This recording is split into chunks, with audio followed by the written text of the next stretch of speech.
Ustaz, kenapa sebagian umat Islam ini di Indonesia menuduh pengajian Ahlus Sunnah atau Salaf ini dengan sebutan Wahabi, Ustaz? Mohon Ustaz berikan penjelasan, Ustaz. Iya. Kenapa sih dituduh Wahabi? Pertama, karena ya, orang-orang yang tidak suka kepada sunnah akan berupaya menghalang-halangi sunnah ya, supaya tidak tersebar ke masyarakat.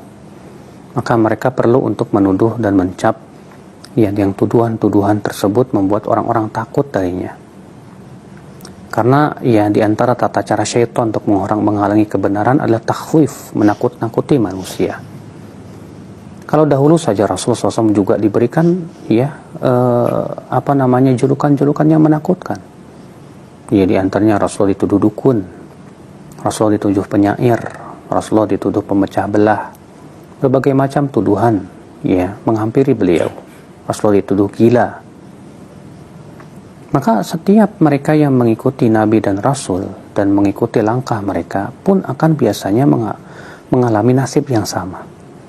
Ya, diberikan berbagai macam cercaan, makian dan yang lainnya. Dulu sebelum istilah Wahabi muncul, ya, orang-orang yang tidak suka kepada sunnah itu memberikan cap yang jelek juga, seperti hasyawiyah, nasibah, ataupun yang lainnya. Ini dia Al-Imam Syatibi Al-Gharnati ya, menceritakan dalam kitab beliau di awal muqaddimah kitab Al-I'tisam. Beliau mengatakan bahwa aku ketika mulai mengkaji Islam dan memahami tentang ilmu-ilmu Islam, tampaklah kepadaku mana yang hak dan mana yang batil, tampak kepadaku mana yang sunnah, mana yang bid'ah. Sehingga aku merasa bingung, kata Imam Syatibi, apakah aku mengikuti sunnah Rasul, akibatnya orang-orang akan marah kepadaku, atau aku mengikuti kebiasaan masyarakat, tapi akibatnya Allah akan murka kepadaku. Waktu itu aku merasa bimbang sekali, kata beliau. Tapi aku berpikir, kalau aku mengikuti ya sunnah Rasul, Allah ridho kepadaku, ya, maka itu cukup bagiku. Kalau Allah murka kepadaku, manusia tidak bisa menahanku dari azab Allah sedikit pun juga. Maka aku kuatkan kakiku untuk menapaki sunnah, kata Imam Syatibi. Maka sedikit demi sedikit aku tinggalkan perbuatan bid'ah itu. Apa yang terjadi? Kata Imam Syatibi, faqamat alayyal qiyamah wa tawartarat alayyal malamah. Tegak kiamat pada saya, dan caci makian terus menerus menghunjami diri saya. Maka diriku seperti ya Ibnu Battah. Ibnu Battah hidup ratusan tahun sebelum Imam Syatibi. Ya, Imam Syatibi mengkisahkan lagi tentang kisah Ibnu Battah, di mana Ibnu Battah ketika berpegang kepada sunnah, beliau dituduh sebagai macam-macam tuduhan. Maka di zaman sekarang pun pasti demikian. Orang yang berpegang kepada sunnah, berusaha untuk meninggalkan perkara yang syirik, perkara yang diada-adakan, akan diberikan cap-cap yang tidak enak. Disebut Wahabi lah, disebut ya teroris lah, disebut berbagai macam tuduhan-tuduhan yang tidak mengenakan di telinga. Tapi kewajiban kita sebagai seorang yang ingin ya selamat di jalan kita menuju kehidupan akhirat, jangan menggubris. Ya, tidak perlu kita terlalu mempermasalahkan tuduhan-tuduhan tersebut. Mereka menuduh kita Wahabi, terserahlah. Yang jelas kita alhamdulillah berusaha untuk menapaki jejak Rasul dan para sahabatnya dan para ulama setelahnya. Atau kajian-kajian kita pun juga selalu kita sebutkan dalil dari Al-Quran, hadis, pendapat para sahabat, pendapat para ulama, dari imam yang 4 dan yang lainnya. Ya, maka ini ya ujian buat kita. Apakah kita akan terus tetap ya menapaki jalan yang hak, ataukah kita kemudian malah mengikuti keinginan manusia? Ya tidak, kita tentu berusaha untuk istiqomah. Jangan terpengaruh hanya sebatas dengan tuduhan-tuduhan yang belaka. Hatta sekarang kita lihat, bukankah orang-orang non-muslim pun juga menuduh Islam zaman sekarang ini keras, radikal, teroris?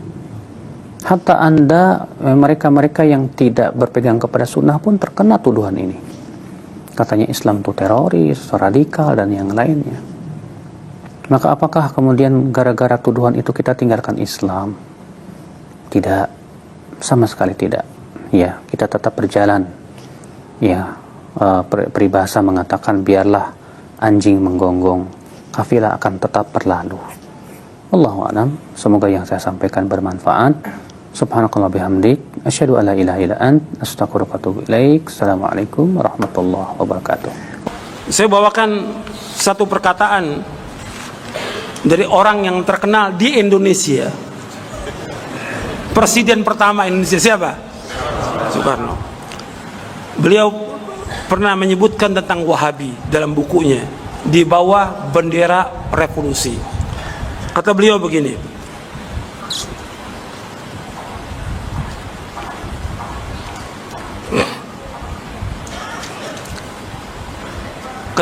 ini bahasanya bahasa ejaan lama. Ya, karena buku ini sempat dilarang. Di Bawah Bendera Revolusi ini tahun 1964 cetakan yang ketiga.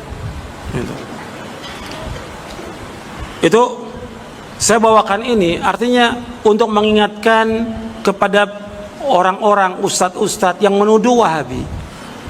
Dia nggak tahu. Saya katakan Soekarno sendiri, Bung Karno sudah mengatakan tentang Wahabi itu kembali kepada kemurnian agama Islam. Bukan saya membenarkan perkataan, tidak.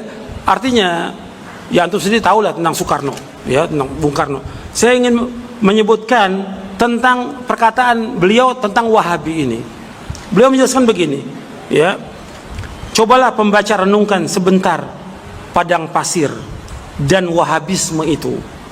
Kita mengetahui jasa Wahabisme yang terbesar, ia punya kemurnian, ia punya keaslian, murni dan asli sebagai udara padang pasir. Kembali kepada asal, kembali kepada Allah, kembali kepada Nabi, kembali kepada Islam sebagaimana di zamannya Nabi Muhammad SAW. Kembali kepada kemurnian tatkala Islam belum dihinggapi kekotoran dengan 1001 takhayul, 1001 bid'ah. Lemparkan jauh-jauh takhayul dan bid'ah. Nyahkan segala barang sesuatu yang membawa kepada kemusyrikan. Murni dan asli sebagai hawa padang pasir. Begitulah Islam mesti menjadi, dan bukan murni dan asli saja. Ini perkataan Soekarno.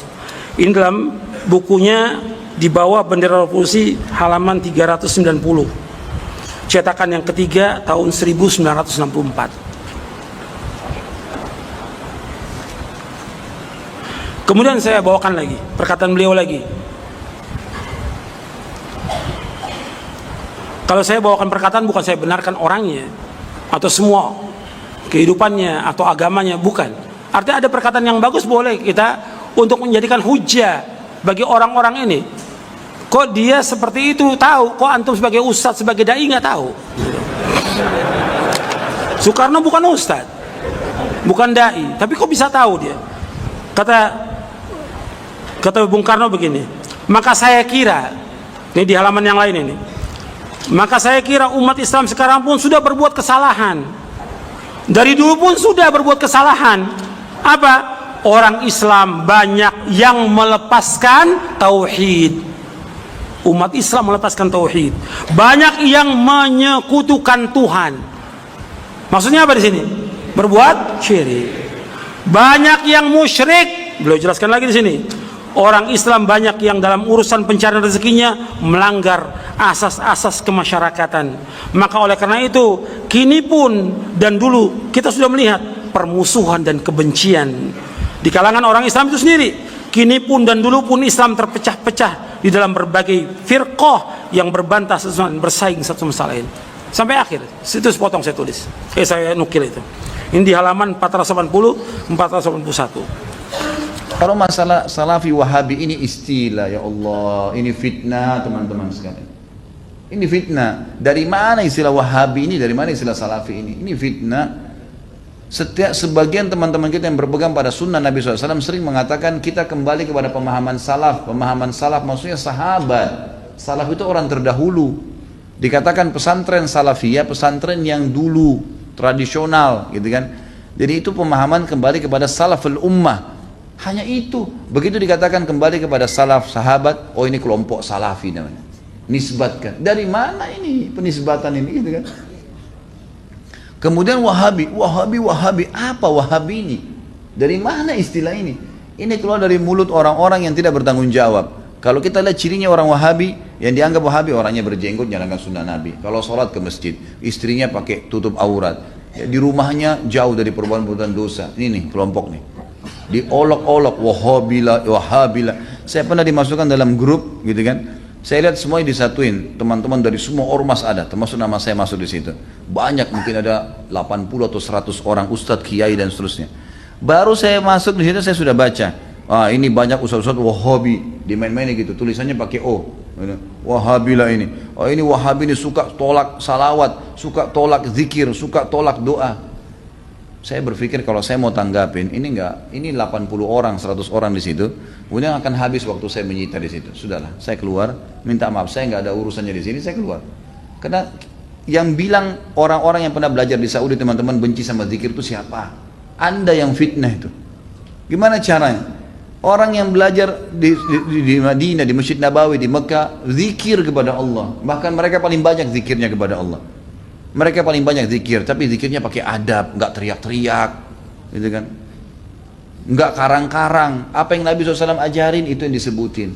Adab sama Allah, subhanallah, subhanallah. Dilakukan, bukan tidak dilakukan. Tapi tidak ada subhanallah, alhamdulillah, alhamdulillah.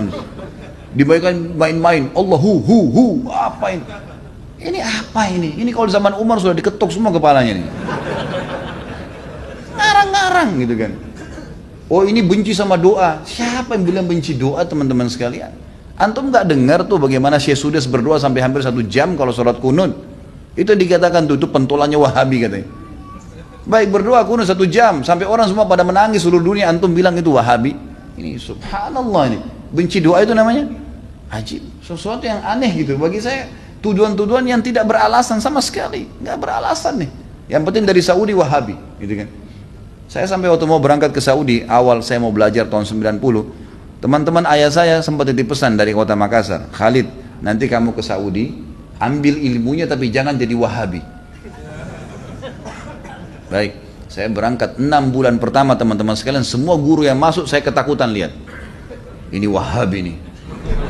Apa ini Wahabi nih? Mau yang menakutkan ini. Kena wanti-wanti begitu.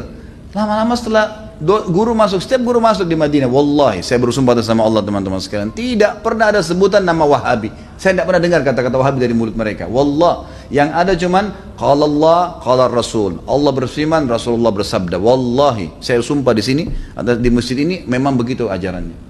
Begitu ajarannya, qala Allah, qala Rasul. Qala Allah, qala Rasul, selalu. Atau diikuti dengan penjelasan Ibnu Abbas, sahabat, Ibnu Umar, sahabat. Nih pemahamannya mereka, ini pemahamannya sahabat tentang ayat ini, tentang hadis ini. Itu yang kita pelajarin. Dan kalau ada masalah fikih didatangkan 4 mazhab semua. Imam Syafi'i bilang begini, ini dalilnya. Imam Ahmad bilang begini, ini dalilnya. Imam Malik bilang begini, Abu Hanifah begini, dalilnya. Jelas, semuanya begitu.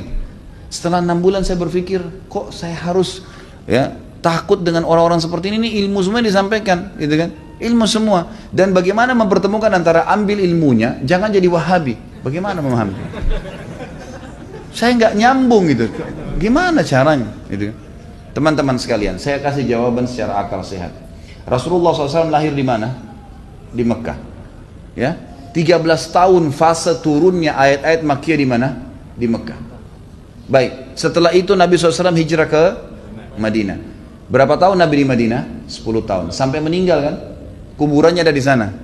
Demi Allah, Mekah sama Madinah markas Islam. Ada orang mengatakan itu markas Wahabi, markas ini tempat Nabimu lahir dan mati. Kok gimana sih? Lalu dikatakan itu ajaran yang tidak benar, yang sesat. Padahal kalau kita duduk di majelisnya ulama, ini Rasulullah bersabda, ayat Al-Quran dalam surah ini, selalu itu. Silakan saya tantang siapapun teman-teman sekalian. Bukan tantang. Saya ajak anda kalau lagi umrah, yang mengatakan Wahabi, tolong anda datang ke Masjid Nabawi, Masjid Haram Mekah, duduk di majelisnya salah satu ulama situ. Coba dengarin apa yang mereka bilang. Coba jangan, atau mau bertanya silakan. Pasti mereka jawab, hukumnya qala Allah berfirman surah ini, Rasulullah bersabda begini. Itu isinya. Itulah yang mereka bilang Wahabi. Ini kemurnian agama, teman-teman sekalian. Dan kalau anda tidak pertahankan kemurnian agama, lalu siapa yang mau pertahankan?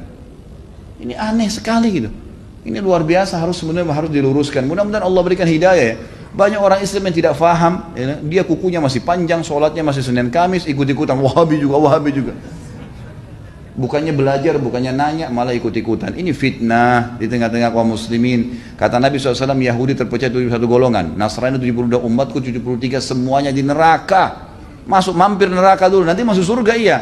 Kecuali satu, nggak pakai lewat neraka masuk surga. Kata para sahabat sudah tanya, siapa itu ya Rasulullah? Apa kata Nabi? Yang berpegang pada sunnahku dan sahabatku. Nah ini yang selalu ditunjuk Salafi, Wahabi, ini yang selalu berkata Rasulullah bersahabat. Ini orang yang berpegang pada kemudian Islam. Teman-teman sekalian, berhenti dalam masalah istilah-istilah seperti ini. Ini bahaya, memperpecah umat dan macam-macam. Maka teman-teman berhenti dari fitnah ini. Kita ikut-ikutan, ini dikatakan teroris, oh kita juga ikut-ikutan teroris semua. Ini garis keras, ini kita katakan garis keras. Belajar, kita punya mata bisa melihat, telinga bisa mendengar, hati bisa berpikir, bisa merenungi. Dengar dong dulu, gitu kan?